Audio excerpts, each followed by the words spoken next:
Welcome to Living the Dream, the show for dance teachers and studio owners. We live for the breakthroughs, the laughter, the messy moments, and the magic.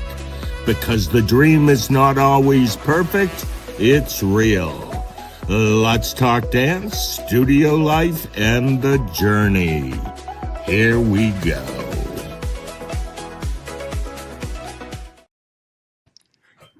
Hi. Hi. Welcome to Living the Dream, everybody. We're glad you're here with us tonight. For some reason, I love our evening talks even more than our daytime talks, even though I love them all. But I like the nighttime and excited to be here with all of you tonight. If you would, tell us where you're watching from in the comments. And if you're catching us later on our podcast, welcome.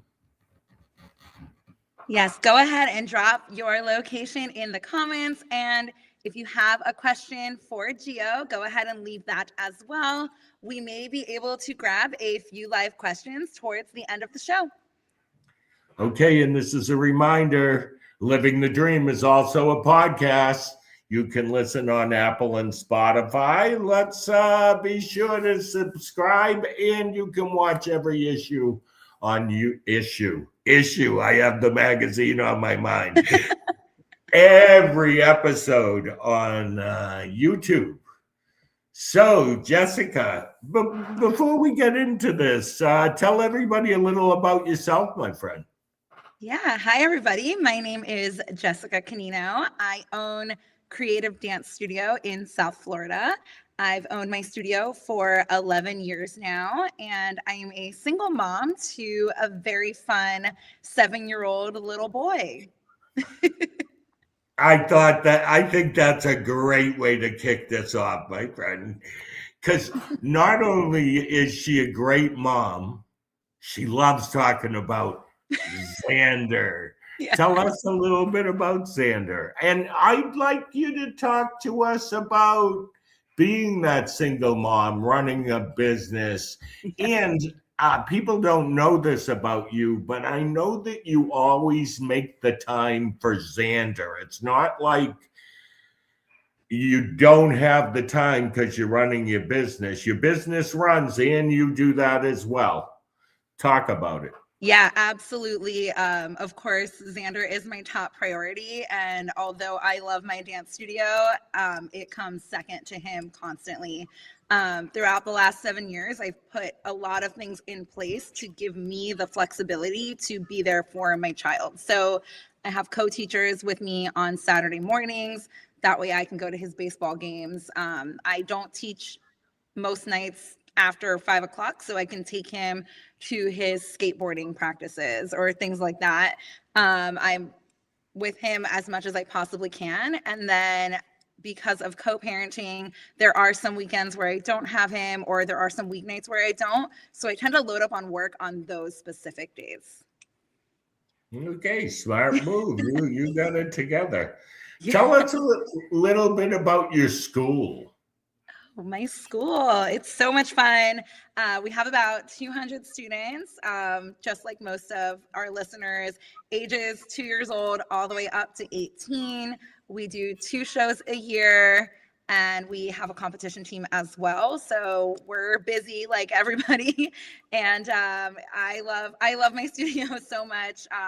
We're really building some confident dancers over here. And to me, it's all about the community. And one of my favorite things is watching friendships form when they're little, and then watching them grow up and being quite literally best friends all through college. And, you know, I have kids that are now grown out of college, starting families, getting married, all these things. And it's so cool because they're all still really good friends. And those friendships might have not even formed had it not been for my dance studio. So to me, that is hands down the coolest thing I could ever experience. And watching these communities form, it's so fun. You're a good girl, my friend. Thank you. Good person. one of the things that I admire about you, and we know each other through the Gold Alliance and the Studio Owner Alliance, is how you have created the boundaries in your life that you need. Yes. And those boundaries, as people know, may change in time. Things change, but you've managed the single mom, take care of your kid, run a very successful studio. Well, thank you so much. So I want to say something about our sponsor, which is Jackrabbit Dance. They make life easier for studio owners worldwide, and we're grateful for their support of living the dream. Absolutely. You know, when you're running a dance studio, having the right systems in place really matters. And Jackrabbit Dance does that in a big way. Okay, let's roll this commercial for Jackrabbit Dance, our favorite sponsor. And we will be back with Geo right after this. This episode is sponsored by Jackrabbit Dance, the dance studio software empowering you to build the studio of your dreams. With over 20 years of experience, Jackrabbit has the solutions and industry insights to help your business grow. Want to increase student enrollment, optimize your pricing to be profitable, or improve staff retention? See how other studios are using Jackrabbit Dance to hit their goals year after year.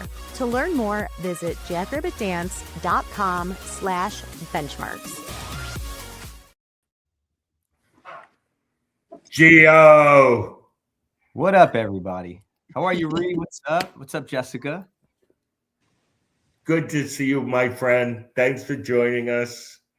You are one of my favorite people in our field. So much. I appreciate that. I know you a long time, and ditto, as they say. I want to tell everybody a little about you, and we'll jump in. Okay. Geo is a studio owner, master teacher, choreographer, and one of the leading voices in hip hop. He has built an incredible career teaching, creating, traveling, and connecting with dancers all across the country. Geo, welcome to Living the Dream. We are so happy to have you here, Geo. You always bring so much energy to everything that you do. And I think our audience is really going to enjoy getting to know you. Oh, I hope so. It's a pleasure to be with you guys. Jessica, it's awesome to be with you. I know you so many years, and seeing your journey now has been pretty awesome. And the fact that you're on here with me right now is pretty awesome, as Regal says. And yeah, I'm excited just to hang out with you two and catch up with Ree, because we haven't spoken in a minute. And yeah, just take questions and talk to everyone. And on the intro, saying like master teachers, that's always a tough, not tough thing to hear, but just like it's humbling.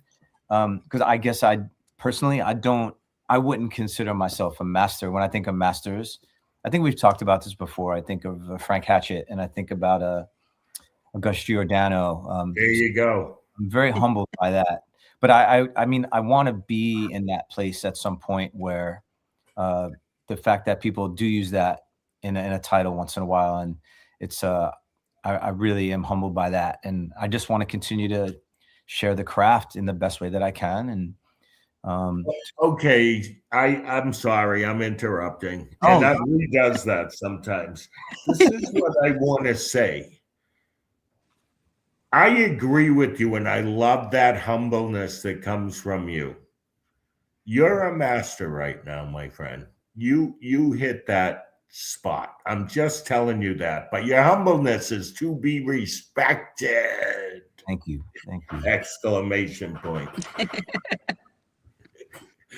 Okay, so I know this, but I'd love you to share with everybody the beginning. Geo, what made you walk into the studio or dance that first time?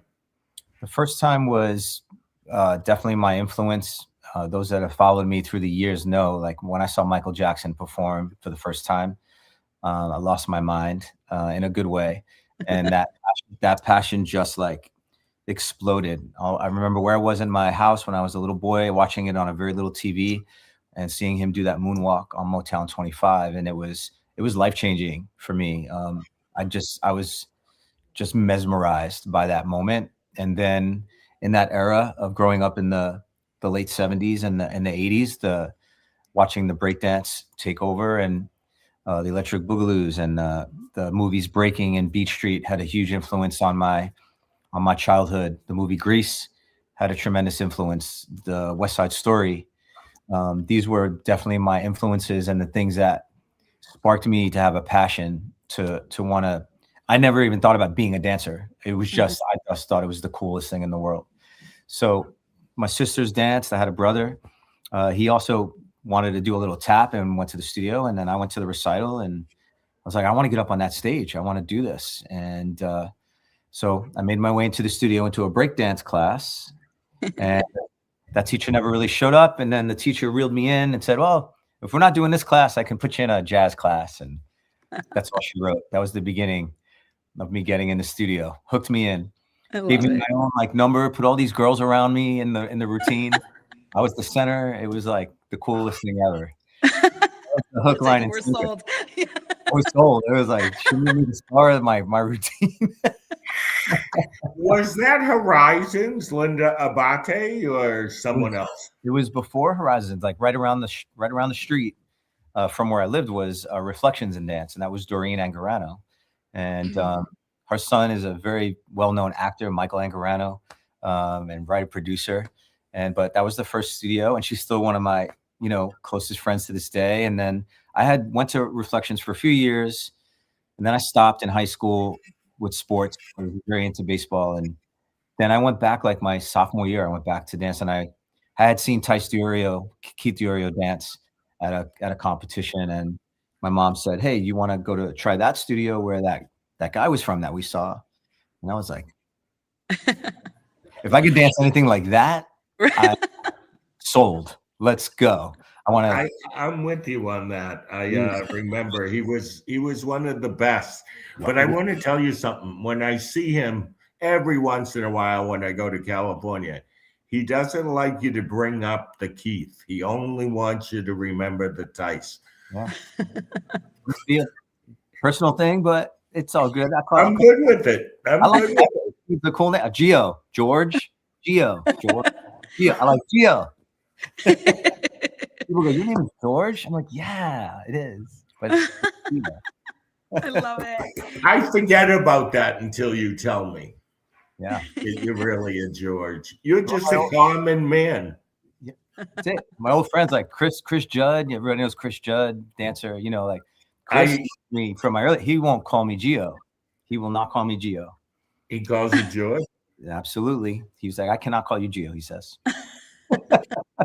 It just isn't. It can't come out of his mouth. So okay, I get it. Friends like that. So it's all good.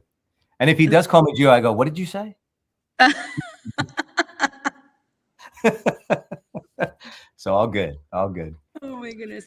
All right, Geo. So when did you know that dancing was not just something that you liked, but something that was really going to be your thing?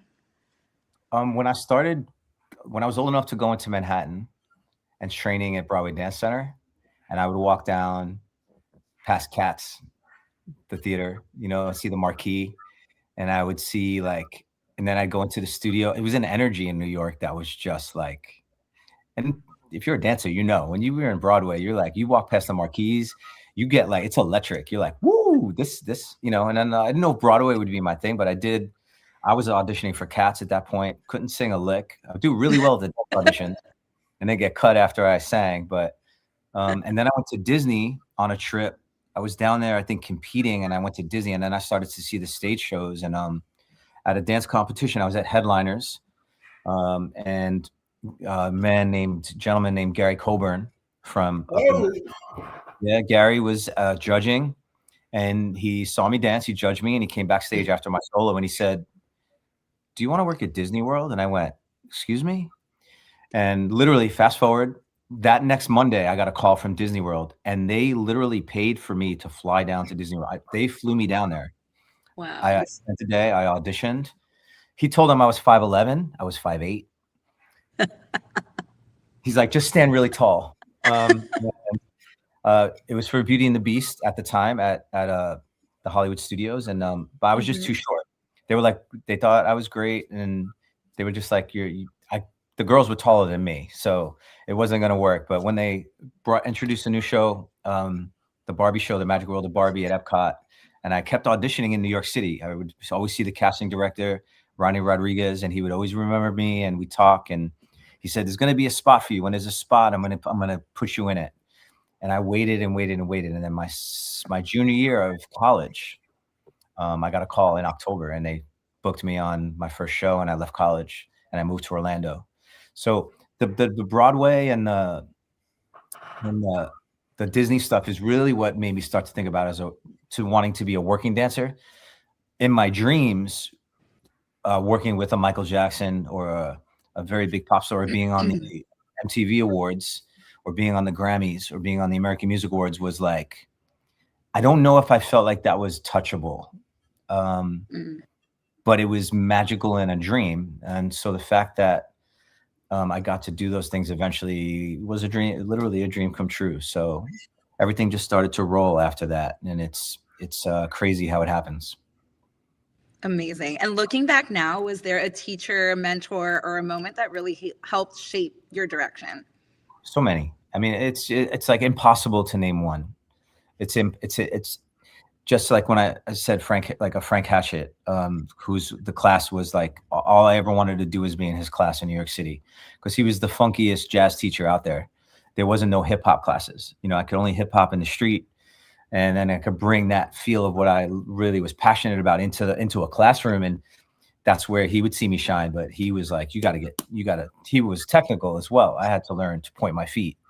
But definitely my first dance school teachers, then starting to enter the competition world and going to American Dance Spectrum, which Ree owned, and then meeting him, and then dancing in Mr. Dance of America.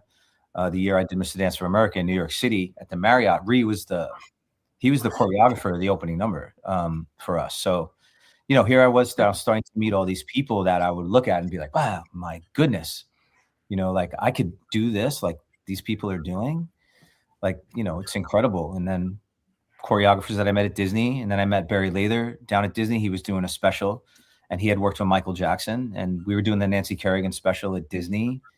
Little did I know, a few months later, he would hire me to work with Michael Jackson in New York City. So I always say Disney led me to Michael Jackson, like, because if I wasn't at Disney, I may not have met him. So say that your path is there, and you kind of just got to follow it, Absolutely. Trust it. I'm with you on that 100%, my friend. I couldn't believe you brought up Gary Coburn, because he's still my friend to this day. He's one of the nicest guys. He's in Rhode Island, and him and his wife have a school. Yeah, I've been with him recently. I attended a wedding with him that he was at, and we got to catch up, sit next to each other at the wedding, and which was amazing. He got to meet my wife, and we spent time, and he actually works for the IDO team, the US team. And they were doing rehearsals at my studio, and he was by my studio a few times. And so to reconnect with him was, when I met Gary, you guys, and he came backstage to speak to me, like the biggest thing was like, they told me like, he's going to come back. This guy was in the Smooth Criminal video with Michael Jackson. And I said, what? They're like, he danced in the Smooth Criminal video. And I literally lost my mind. I was like, there's no way that I'm going to meet this judge, and he's, I was just like floored. So, but the sweetest guy in the world, and like, again, a humble person, that the smile that Gary brings, and what a great, he's never changed. Gary's never changed. He's always treated me the same. He's just an incredible, like great guy. Love him. One day I was up on a microphone, because he judged for us all the time, and I called him Gowie instead of Gary. So then he yells, "How are you, wee?" And to this day, I call him Gowie, and he calls me wee. That's awesome. I hope he sees this. Okay, we got to get serious. So you're always teaching, you're on the move, choreographing, hosting, judging. what is that life been like for you? Like, tell us a little bit about it. The good and the maybe not so good. It's, I mean, for the people that are probably on here or the people that are going to watch, you know, the dance life is the dance life. It's a complete, utter roller coaster. I love teaching. I love performing. I used to love performing. I'm okay with performing now, but definitely, like, you know, love being in that driver's seat as being a teacher and watching the next generation come up, watching my sons dance and love it and just enjoy it and feel passionate about it. But there's so many aspects of traveling and meeting people around the world and hitting different stages that were incredible. Being apart from family is the hard part. Being apart from when I was growing up, my family, we didn't have social media. It was hard to share things with them, things that they could see me do or promote my own career like we can do now. It didn't exist. But it was also sacred, which was nice. So that's all lives right here and in here. Mm-hmm. And I don't mind that. So, and now, you know, as a dad, like, the teaching gets tough. This recent winter was one of the hardest. The last few months have been one of the hardest for me, in a sense that I've taught on the same convention for the last 8 years. It was called ADE, Artistic Dance Exchange. And if people in the industry know, Jessica's attended an event. It was a rough one, and I stayed loyal to them. There was a lot of hiccups and a lot of stuff that went on, and then they went bankrupt. And myself and the entire staff, we were owed tons of money, and we kept going back because we wanted to get paid, and we didn't. And you were afraid if you didn't go to the next city, you would never get paid. And then they just went belly up. And so this is the first winter in a long time that I'm not on the road, and it made me. The studio for me is great, but it's not enough for me to really to live. So the hustle has gotten harder for me. So this weekend I'm going to North Carolina to teach 2 studios and choreograph, and I'll put myself out there on social again and say I'm available in April and I'm available in May to work, and happy to come to places. And just because I don't have the weekend convention stuff, it's a blessing way, because it's like now I'm home and I could do some stuff with my kids, but at the same time, the financial stress it puts on me is tough. So that's just being transparent and honest about my current position. And that's why I started sort of, I want to call them businesses, but young icons mentorship for kids. And I started with 8 or 9 kids, and I want to build that. So maybe where I have 25 to 50 kids a month that I could teach weekly, and they're from all over the country, which is great. And those people have reached out to me and said, how can we train with you more? So I'm opening that window, and then getting more hip hop out to teachers. And I wrote my curriculum, and I'm shooting the videos, and I hope to have that ready for the summer and finally have a booth. That's something I've wanted to do for years, and I just haven't had the time. So I think this is a blessing. I think you're messing up my future question. Yeah. Okay. You just said it, Geo. It's your path. It's your path. It's always like you're always on the right path.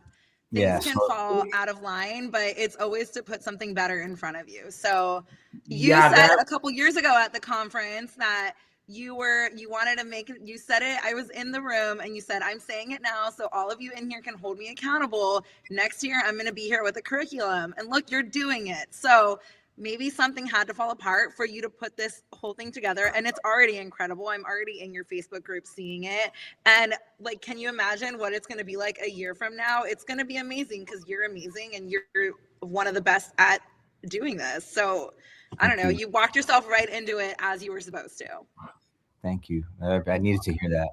Yes. That was Jessica's motivational talk for you, my friend, and I think she did a really good job. And I'll add to that, because I thought of it when you said it, and I know you pretty well. The crappy thing that just happened, it's been a rough winter, opens your mind that for all the other possibilities that maybe you didn't have time to do. that will come to fruition. So I'm just giving you my motivational talk, and let's move on. All right, Geo, when you think about all the places that dance has taken you, can you tell us some of your best memories? Oh boy. It's so many. I remember one time when I was traveling with Cheyenne a lot through South America and Central America and Spain, and I just remember falling in love with the city of Buenos Aires. So there's a prime example of something that really stands out to me. I just love the city. I love the culture, the nightlife, going to dinner at 11 p.m. and then going to the club afterwards till 4 a.m. Like it was just a culture and a way of life there. The culture in Spain, and like I think I really loved Europe and the Latin culture. I fell in love with it, and it was just really.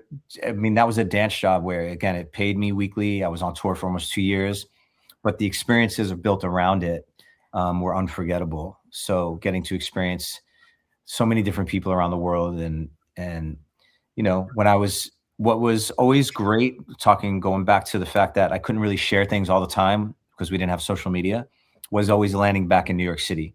So whenever I had the opportunity to perform in New York City, I grew up in Brooklyn.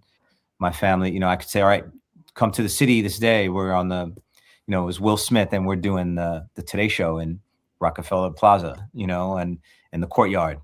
And they would come there and watch, or Madison Square Garden. I opened a concert for NSYNC. I was on tour with Pink when Pink first started, and Pink got on there and was like, you know, called my family out in the audience and pointed to them, and Geo, you know, it's a hometown. This is his hometown. Like things like that really stood out. And I think when I could really share it with my family and they could see all the hard work that I put in training as a dancer in the studio really come to fruition. I think those were probably some of the most memorable moments, was doing it in front of them. I gotta tell you and I want you to tell me if this memory is correct. I saw you dance with Cheyenne and you had blonde hair. Bleached, not blonde, bleached. Bleached, yes. I remember. How many years ago are we talking? 20. I think more, because was it in Boston that I saw you? Probably 25 years, 26 years, maybe ago. Yeah, I think it's more, because I think my mother was with us and she's been gone 30 years. If she was there, that'd be a cool memory for me to say, okay, knowing that she was there would be amazing. That's awesome.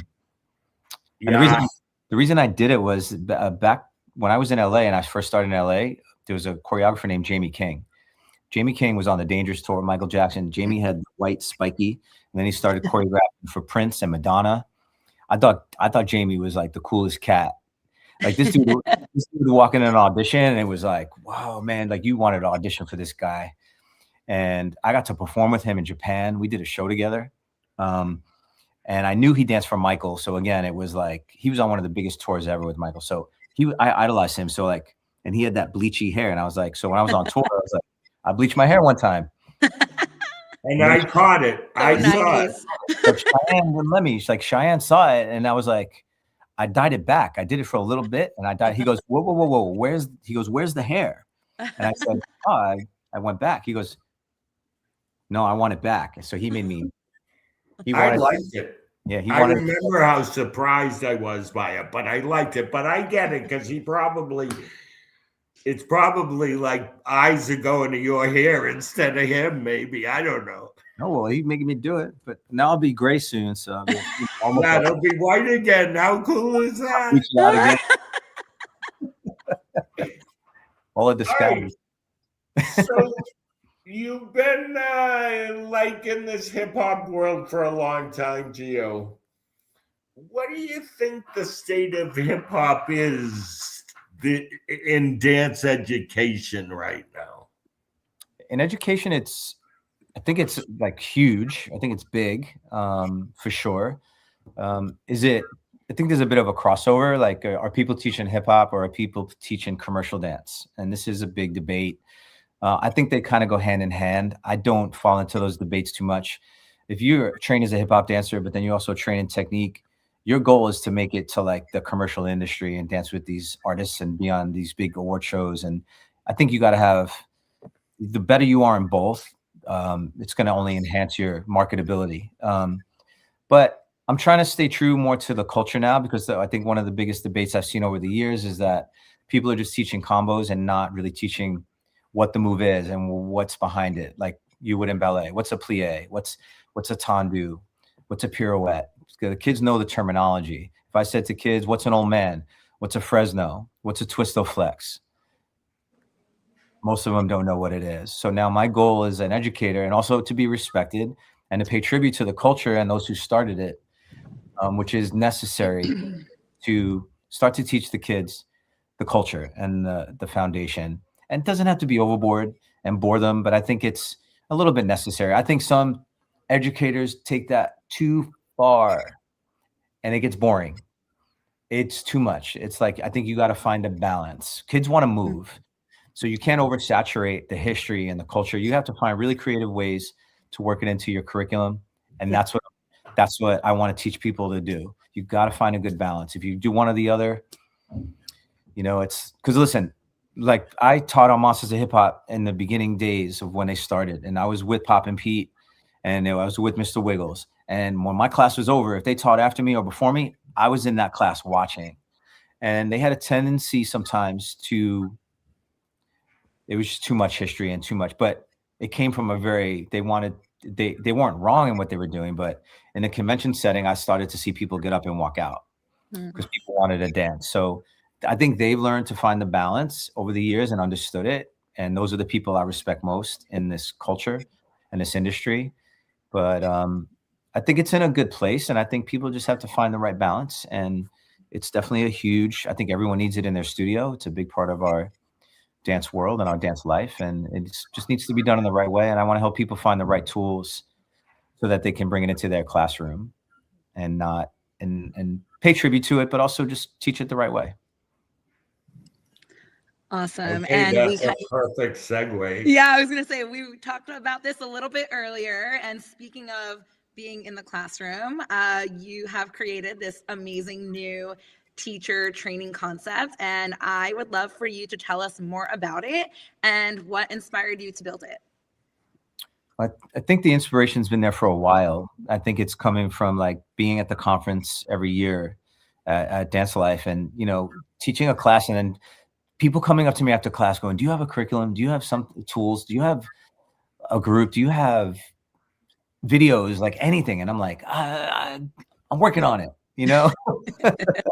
So yeah, I'm with you on that. I've heard you say that a lot, my friend.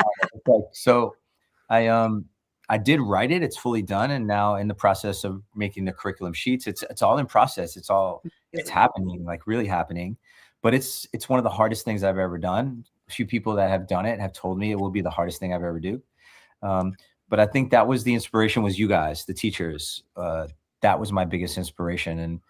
And people say to me sometimes that you're more valued than you realize. And I'm going through these. I know when everybody goes through these hard times, but I will honestly tell you, with all the amazing things that I've been able to do and have been through, like I really have been doubting myself. If I don't get the right engagement, or I don't see people respond to some things, and I'm like, nah, it's not going to work. It's not going to work. It's over, and I'm like, I'm trying to work through that. And so everybody goes through it. Like I think I'm doubting myself every day, and I just have to keep pushing through. It's not going to happen overnight. I'm realistic with that. I'm excited for the summer because that's when I'm going to be out on the road and I'm going to be able to really connect with people again. And that's what I love about being on the road, is connecting with people in person, and the kids and teachers and owners, going to different studios during the summer. It makes me feel alive. Not that I don't feel alive at home, but it's just part of my DNA. I've been on the road for 34 years of doing this. So just to take a month or two where I'm not doing it, it's hard. It's an adjustment for sure. So I'm pushing through, and I'm going to keep going. And at least I can never say I didn't try it, because I'm going to make sure I give it a really good try. I just want to say, I bet there's one thing you don't miss, because I used to travel all the time. I travel much less. You don't miss the airport, do you? I have Especially now. It's crazy. I'm a little nervous about Saturday, but when I got to fly to Carolinas, but I mean, I have clear and I should be okay. I should go through that clear line, but I'm like, why doesn't everybody have clear? Because why would you want to wait on those lines? Like, sign me up. How much? Sign me up. There's a pass to the front. Yeah. Sign me up. Take all the fast passes. Yeah. So, yeah, I don't miss the airport at all. That's an easy one. Okay, I had a feeling. So I want to take you somewhere else. Tell us about your kids. My kids. And wait, I got one more. I got a little bit more to that question. From what I can see, they love to dance. So I want to know about your kids, and then I want to know how you feel about that. It's a great question. They love dance as dance, just because they love dance. The reason we all started. I know that. I see that. Do you want to do this in the future is never a question. Mm-hmm. Do you want to be a professional dancer? It's never a question. Are you excited to go to dance today? Is always the question. Mm-hmm. How was dance today? Was it fun? We had a good time in class. So those are always, it's focusing on the now. I want my sons to experience sports and school. I tell you, the best thing so far that they've learned from dance is being in the studio is social skills. I see them light up when they walk into the studio. They get so excited. Like, I have the office, they can go in, like they run in there, they drop their stuff and they run to the lobby to go see the other boys. They just love being in that atmosphere with those kids. We went to competition this past weekend. They used to sit on our laps, like, and now like we don't even see them. They're like with the kids sitting over there, and like they're getting in that. They're 8 and 9, but they're getting in that. They love the social aspect of it, the teamwork, the camaraderie, and I could see how much they love that. If you ask me right now, would I want them to be professional dancers? I might say no. Not that I would say no, but if they wanted to, I would support them 1,000,000%. But I just think it's hard. I think it's hard, and I just would want to help prepare them for what the business is. And it's changed. It's different. It is. But wait, I want to debate this because I agree with everything you said there. But your kids in some ways have more opportunities because they're growing up in the new world where, who knows, they could become famous dancers on Instagram or whatever is here 10 years from now that replaces Instagram. Like, I look at it sometimes and I go, yeah, it is hard, and it was hard. But now there are many different ways to become celebrity, I guess, but also to become a professional. I love the word professional. Mm-hmm. I don't love the word celebrity. Okay. I don't really, because I could do this every day. I could put the two of them with me and put them on, like, but what comes along with that, from what I've seen and learned. Oh, I'm not recommending you do that. Oh, no, I know. No, I get it. But I think people don't, you see the people that do get caught up in that. And I don't know if that's necessarily a life that, because if it's them, it's me too. And I don't know if, I don't know. It's a tough thing. I just really want them to love dance, which they do. Mm-hmm. Competitively, they dance in a competitive boys group. And there's boys in that group that are getting a little older, that are 12, 13. And then there's some, like Cruz is 8. And then there's another 2 8-year-olds, and you can start to see the gap now is changing over the last season. So those older boys are getting a little more frustrated, I think, with the other boys being behind, and that's becoming a dynamic. And it's making me a little frustrated in rehearsal with the kids that are still 8. And I'm trying to make that point of, this maybe not be the class for you. Maybe we should do rec, but I know the parents want them in that group. and they want the push. But what's happened in the past is when I have those younger and maybe not as advanced boys in there with the boys, those boys get frustrated and then they leave me and they go to other groups because they're frustrated. And I'm trying to cultivate a culture of inclusion and confidence and building kids, but it's hard to find that balance. And that's been a struggle for 20 years. And I'm literally living the same, whether it's on MTV or it's at the studio, I'm living that same situation. I see it happening. I have a really talented group again, there's 13 of them. And it's like, I just want them to enjoy it. So when I'm a little tough, a few weeks ago, Cruz was in my office and I went out and he was crying in my office. And I was like, I was tough in class. And then the next week he didn't want to go. And I was like, man, he just loves to dance. He wants it to be fun. Pretty good. And I'm like, so I'm struggling with that balance of, they know I'm coach when I'm in the room. They know that. They respect it. They're so good at it. They totally understand it, that daddy's doing his job right now. And when we go in the office, I'll give you a big hug. You know, like it's a tough dynamic. It's not that hard. I feel like we've done really well with it, but there are moments where it's a battle. It's funny that you should say that, and there's no choice for you. But my mother used to tell us that we didn't really start taking from my mother or her choreographing for us till we were about 10 or 11 years old. She put us with other people so that we weren't in that conflicted kind of place. Right. Yeah. Interesting. My guess on that one, because I can't help but give advice. Why can't they do a number together, but then you start to split them up and they start working together as who they are and age range, but they still get that opportunity to be that, okay, someday we'll hang out and that's going to happen. You could pay me for my advice, all right? Yeah. That's next season for sure. That we're headed down that. We're headed to that path for sure. Okay. Yeah. All right. Does seeing dance through your kids give you a different perspective that you might not have had prior to becoming a dad? A different perspective. I mean, somewhat, because I love to try to jump into the dad mode when I can, and try to see that other perspective as a dad and not as choreographer teacher.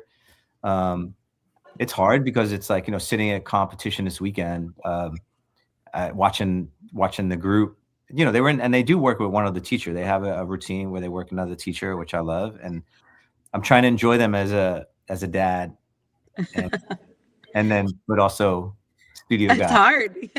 Yeah, it's hard. It's hard, but it's not that bad. I mean, it's not like it's awful. It's okay. But they, I love that we share, when we're sometimes driving to the studio together, they're like, Daddy, play that song, the routine from from our routine, and, play the seniors. Like Geo left competition the other night and he had watched my senior group, and he's texting me. He's like, I found this song, and it was the song that they danced to. And he goes, I want to learn the opening formation in the V. He's like typing me all this stuff on his iPad to my phone. And it was like amazing because it's like, wow, he was really inspired, by what he saw. And he knows I created that and he's talking to me about it. So it's like, I just want to make sure, like, if that becomes his passion or Cruz's passion, that it's something they really want to do for them and not for me. But I could tell, like, I definitely see something in Geo that, like, besides sports, I feel like dance is more his strong point. And I feel Cruz is different. I feel like Cruz is more like an athlete. But he's still good at dance, but I feel like I see the differences in them and I love their uniqueness, and I'm just trying to enjoy that as a dad. Cool. Yeah. I have to ask, when they're playing baseball, when they have their at-bat songs, are they breaking out some dance moves when they get up there? Because mine definitely. We ain't got no at-bat songs up here in Jersey. There is We none have of had that. that song since Xander's 7. That And sounds every entertaining. time he picks the song and then he has like a whole dance move and everybody's laughing in the stands. And I'm I like, would oh, love that. tell I me your want mom that. owns a dance studio. I'm going to recommend that to the league. I'm gonna go, you got to see some dancing up here. Yeah. That's what I want. That's what I want. Sure. There's an app for it. I'll send it over to you. They make like a big announcement, Yeah. like now batting number, and then they say Amazing. it, the kid's name, and then the music comes in. It's so fun. That's amazing. That's amazing. I'm going to be recommending that.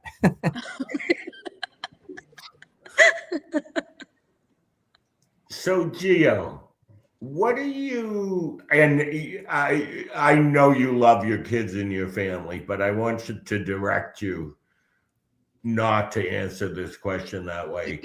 Okay. What is the thing you're most proud of in this season of your life? I think looking back at, when things get hard, like I said, like, it's like not the roadblocks or the, like you feel like you're hitting that point where like, things can only get better, hopefully from here. Like you're going to hit these challenges, and it's like, it's trying to appreciate and really think about all the things I've done, like the tours and the award shows and the rehearsal processes and the packing my bags and going to Europe for the first time, not speaking that language and landing in Vienna, Austria, scared to death. I remember that moment, like going to do West Side Story, and I got to Vienna and I like hit my hotel and I was like, I remember bawling my eyes out. Like, what am I doing? I just left Disney World, like to do this tour. I didn't know anyone. All those. I think that's what I'm most proud of, is that I went for it. I took the chance, and those, as hard as those moments were, that's what molded me as a person and molded me into the dad I want to be, and to teach my sons those lessons. I don't want them to be softies. I feel like we're a little too, our world's getting where it's like, oh, they this and that and kids. And I'm like, so when I really think about class sometimes, it's like, I want to be tough sometimes. Like, it doesn't need to always be like, it's okay, honey. Like, just, we need a little tough love and we need a little discipline. Those are the things that molded me. We're getting a little too soft. I know we've all heard people say that. There's just got to be, again, balance. Balance. So I'm proud of myself for taking chances. Okay, what a way to sum it all up, my friend. You are on fire tonight.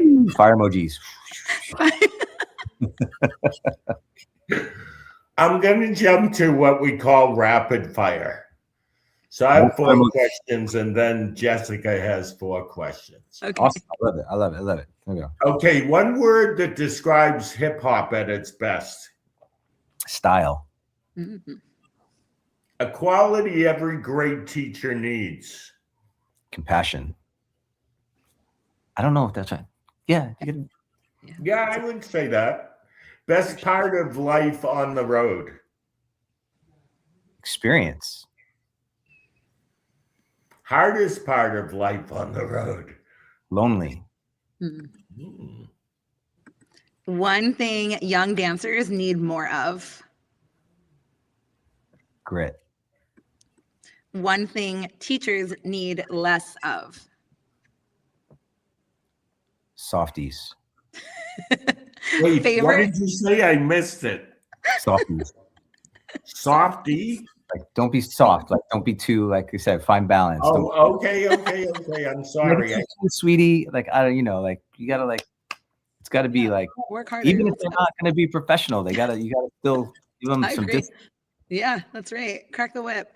Yeah. Favorite kind of crowd to teach. Favorite kind of crowd to teach? Oh, I love teaching teachers. I love it. And I love it. And one word your boys would use to describe you. Lit. Oh my God. I love it. I think lit. That's lit, guys. That's the word. Yep. Okay. Okay, so before we let you go, what's one final message for teachers, studio owners, coming from the heart of Geo? Man, my message is that we all are sharing a similar journey. We all have our ups. We all have our downs. In the way home in the car today from the studio, that it never gets easier. But nothing is easy. Nothing worth having is easy. There's no perfect job. Say I'm going to give up my studio and do this. That job is not going to not have challenges. That job is not going to not have tough people. That job is not going to have tough questions. In anything that you do, and any profession, there's going to be challenges. It is the way that we approach those challenges, handle them. And I want to say that's another thing.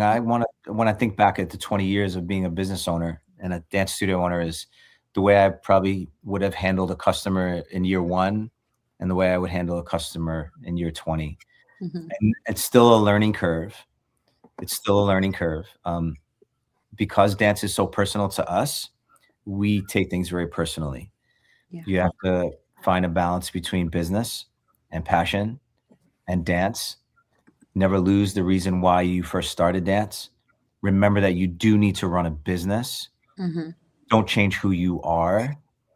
If you feel something, you want to do something for someone and you want to help them, do it without being worried about what the other one is going to worry about, or if they're going to approach you on it. And if they approach you on it, you explain it if you want to, but you don't deserve they don't deserve an explanation because you're running a business. So you have to remember that you are in charge of your destiny. You are in charge of what you're doing.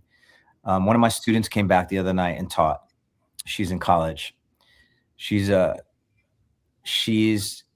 went through class and she kept asking class what they wanted. And I watched her teach and I would stop her and I'd pull her aside and I'd say, don't ask them what they want. Do you want to run it again? Don't ask them if they want to run it again. You run it. Do you want to run it again? You run it. You tell them you're going to run it again. Like things like that. And it's like seeing people take control of, don't be afraid. We're all timid by each other and we're always afraid of not pleasing people. Yeah. We want to please our customers, but make sure you do what's right for you first. And if they want to be there, they'll be there with you. Absolutely. I couldn't agree more with that. All right, go ahead and tell everyone where they can find you, follow you, and learn more about your teacher training concept and everything else that you have going on. The best place, I guess, you guys can follow me is on Instagram. I mean, I'm not on there a ton, but I went from @Geo Hubela. I went back to my old handle, which was Hip Hop Geo. I just like Hip Hop Geo. People are like, what happened to Hip Hop Geo? And I'm like, all right, I'm going to bring it back. So I brought it back. You have to do them both. Once you had to, you have to do them both. I'm telling you. Uh-oh. I'll make the other one. Right, never mind. I take it back. I don't want to stress you out. That's too much work. And then the Facebook group is Hip Hop Pro, HIPHOP PRO, just like that, Hip Hop Pro with Geo. And and that's it. And the mentorship, if you have students that want to maybe check out the mentorship, just reach out to youngiconsdance.com. And we'll see how that goes. And hopefully I see everyone this summer on the road and at the conference. And I'm so excited for Soul and the hip hop track that we added to Soul.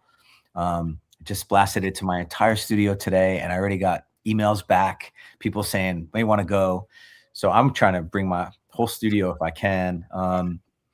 So fun. I'm hoping 10, but I mean, if I had 50 to 100 people come, I'd be psyched. I would really, we're going to have a great time. I think it's going to be the best Soul ever. So I'm just super excited that the Gold Company and Ree have given me an opportunity to take this creative director role. I believe in it. I think it's just a great addition. I don't want it to be, as I said, I don't want it to be separate. I want these dancers to all feel like they're one, but I just want to really, for those dancers that really just love hip hop passionately, like then train in it all day. And then maybe they'll be inspired to do contemporary or something else by being in that space. But I just know all the dancers are going to get along so great because the vibes are always so good at Soul. It's just a really great event. I'm I just love doing it. I'm passionate about it. Just love being. Okay. I have to sell it now. Okay, DLTC this summer, DanceLife Teacher Conference, July 31, August 1, 2, and the Soul Dancer Conference, which is awesome. It's one of the things I'm the most proud of. It's a non-competitive event. Kids are inspired. Parents can dance and take class. There's a teacher track. There's now a hip hop track. I'm telling you, your kids, your families at your studio will go home thinking about dance in a whole new way. Did I say the dates? Because I don't know. Not for Soul. July 28th, 9th. No, July 27th. Is it the 27th or 28th we start? It ends on 30. Take it back 3. 29. It starts on 28, ladies and gentlemen. 28 ends 28. On 30. 3 days. Hollywood, Florida. Oceanfront, our first time. Let's see. What else can I tell you? 30th anniversary. Then you got to stay for DanceLife. You got to do Soul and then just stay. Yes. There's no question. There's no question. Why would you not? You're just going to hang out with us the whole time, guys. It's going to be a great week. Okay, we have to end this. Before we go, I want to thank Jackrabbit Dance. I appreciate their support. They've been with the Gold Company and Gold DanceLife for 20 years, supporting what we do, always working hard to serve our community. Make sure you, I was trying to think of the word, make sure you subscribe to our podcast, Apple and Spotify. You'll never miss an episode. You can check it out on YouTube too. No matter where you're watching from tonight, I want you to remember that you are living the dream. We'll see you the next time. Thank you, Geo. Thank you, Jessica. Yes, thanks, Ree. Appreciate you guys so much. That's it for this week's Living the Dream. Thank you for being here, and thank you for giving dance kids a place to belong. Take the lesson, take the inspiration, and take care of yourself too. Keep living the dream. See you next time.